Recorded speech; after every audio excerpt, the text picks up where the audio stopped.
আশ্বিনের শারদ প্রাতে বেজে উঠেছে আলোকমঞ্জিত ধরণীর বহিরাকাশে।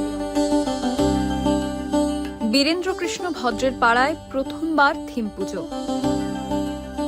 ভোরবেলায় 4টের সময় যখন বীরেন্দ্রকৃষ্ণ ভদ্র অল ইন্ডিয়া রেডিও থেকে চণ্ডীপাঠ করতেন, তখন একটা পাড়ার পরিস্থিতি বা বাড়ির মধ্যে যেভাবে মহালয়ার আওয়াজ ভেসে আসতো, সেই ফিলিংসটা আপনাদের আমাদের প্যান্ডেলে এলে অনুভব হয়।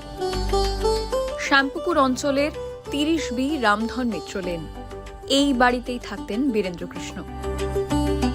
আমাদের পুজোটা হয় বীরেন্দ্র মঞ্চের সামনে। বীরেন্দ্র মঞ্চ তো আমাদের কাছে একটা আবেগের জায়গা। পুজোর সঙ্গে প্রথমবার 94 বছরের মধ্যে আমরা থিমে পদার্পণ করছি।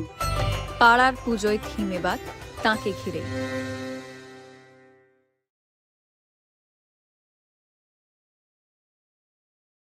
ফলো করুন আনন্দবাজার.com।